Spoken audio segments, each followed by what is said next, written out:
आखिरकार हमला कर दिया। एक बार फिर से 51वां दिन है। गलती किसकी है? कोई ईरान पर इल्जाम नहीं लगा सकता, क्योंकि सबको पता है गलती अमेरिका की है। अमेरिका ने अपनी भरमबाजी में, जहां वो कह रहा था कि भैया पाकिस्तान में हम बात करने वाले हैं, पाकिस्तान जाकर हम डील करने वाले हैं, उसने ईरान के बड़े टैंकर पर हमला कर दिया। इससे पहले अपडेट दे चुका हूं। सिर्फ हमला नहीं किया, उस टैंकर को सीज कर लिया। फिर टैंकर को सीज ही नहीं किया, टैंकर का इंजन ही मार दिया, खराब कर दिया भाई, पूरी तरह से तबाह बर्बाद कर दिया। और ईरान के जो क्रू थे उनको गिरफ्तार कर लिया। अब फिर क्या करता ईरान? बताइए, चुप रहता?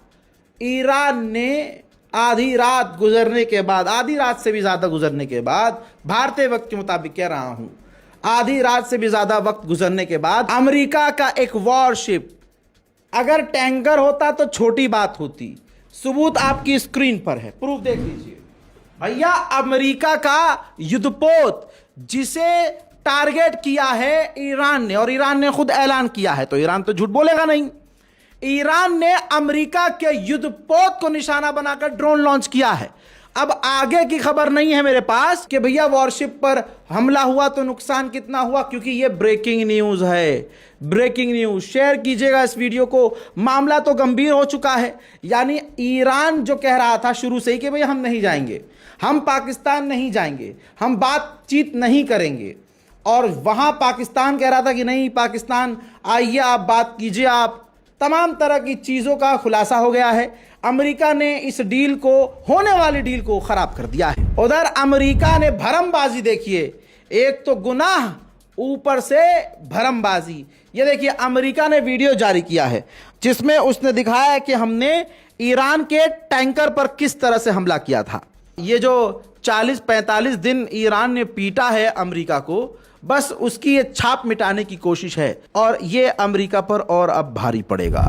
मेरे दोस्तों जरा इस अखबार को देखिए, न्यूयॉर्क टाइम्स, इसने छापा है कि ईरान काफी सस्ते ड्रोन और मिसाइलों का इस्तेमाल कर रहा है, बहुत सस्ते। यानी ईरान का ड्रोन 20 से 50 हजार डॉलर का है, और उन ड्रोन को रोकने के लिए अमेरिका 2 से 4 मिलियन डॉलर, 2 से 4 मिलियन डॉलर का ड्रोन या इंटरसेप्टर इस्तेमाल कर रही है।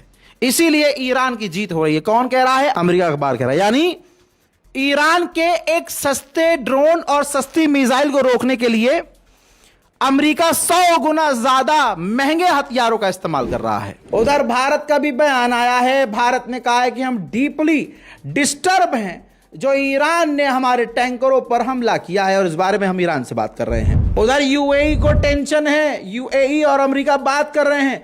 यूएई को टेंशन यह है कि अगर जंग आगे बढ़ी, जो अब बढ़ रही है, तो हमारी जो अरब की करेंसी है वो नीचे ना गिर जाए, और अगर नीचे गिरी तो ऐसा ना हो कि हमें डॉलर ना मिले, और डॉलर नहीं मिलेगा मार्केट में तो हमारे जो पैसा है, हमारा जो करेंसी है वो डाउन होगा। इसलिए अमेरिका से ऑलरेडी यूएई बातचीत करना शुरू कर चुका है।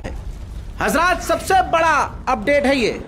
मुझे पता है आप लोग सो रहे हैं, लेकिन सबसे बड़ा अपडेट है, जंग की एक नई शुरुआत हो रही है। दोस्तों ये रहा अपडेट। ईरान गवर्नमेंट ने इमरजेंसी में जो स्टेटमेंट जारी किया है आपके सामने है, जिसमें ईरान की गवर्नमेंट ने कहा कि हमें मालूम है, हमें पता है कि अमेरिका इजराइल हम पर हमला करेंगे, क्योंकि 2 बार बातचीत के दौरान इन्होंने हम पर हमला किया था, ये दोबारा करेंगे, और हमें पता है कि वो हम पर हमला करने की तैयारी कर रहे हैं। हम भी पूरी तैयारी कर रहे हैं, और कहा है कि अगर हम पर हमला किया गया तो हम जवाब देंगे बहुत तगड़ा। और आगे धमकी सुन लीजिए, और ईरान जो कहता है वो करता है। ये 51 दिन का पूरा रिकॉर्ड आपने देखा है। ईरान ने कहा है कि अगर हम पर हमला इस बार हुआ तो हम पलटकर जवाब तो देंगे ही, लेकिन हम जो यूएई और सऊदी अरब की गैस पाइपलाइन, बड़ी इंपॉर्टेंट पाइपलाइन है दोस्तों, कहा है कि इसको उड़ा देंगे, गैस पाइपलाइन को उड़ा देंगे। और बाबल मंदेब जो दूसरा ऑप्शन समझ लीजिए, यानी एक और जो रास्ता था बाबल मंदेब, उसको भी बंद करने की, बाबल मंदीब को भी बंद करने की धमकी दे दी है। यानी एक तरफ स्ट्रेट ऑफ हॉर्मूज बंद और दूसरी तरफ रेड सी के अंदर बाबल मंदीब बंद, सब कुछ खलास। अमेरिका के ऊपर ईरानियन गवर्नमेंट ने अभी ऑफिशियल बयान दिया और कहा कि अमेरिका बातचीत के दौरान भी गलत चीजें कर रहा है, हमारी जबान में हरामीपना कर रहा है। ईरानियन गवर्नमेंट ने कहा है कि हमें सब दिख रहा है कि वो दादागिरी कर रहा है, गलत हरकतें कर रहा है और हमें इस पर भरोसा नहीं है, ये धोखा दे रहा है। हमें पता है कि अमेरिका धोखा दे रहा है। अब आप जान लीजिए, ईरान हारेगा नहीं, ईरान टूटेगा नहीं, ईरान झुकेगा भी नहीं। क्यों? ईरान को किसी चीज की कमी नहीं है। जंग जीती जाती है हिम्मत से। जहां रशिया और यूक्रेन में आपने देखा कि लोग अभी भी भाग रहे हैं कि हमें फौज में भर्ती नहीं होना है, लेकिन ईरान में 30 मिलियन लोगों ने साइन कर दिया है अपने मुल्क के लिए, अपनी कौम के लिए, अपनी जमीन के लिए दुश्मन से लड़ेंगे और अपनी जान कुर्बान करने को तैयार है। हजरात, आप कुछ भी कह लीजिए, कुछ भी कर लीजिए, जो रजा ने कह दिया वही होगा। इतनी पावर रखता हूं, इतनी हमारी टीम आपकी दुआओं से यहां तक पहुंच गई है कि हम जो कहते हैं बिना सोचे नहीं कहते। मेरी टीम जो मुझे बताती है वो हवाई बातें नहीं होती हैं। याद है, इस जंग को किनारे कर दीजिए, जब सूडान का मामला चल रहा था, जब यमन पर हमला हुआ तो पता क्या चला कि इसके पीछे यूएई है ना।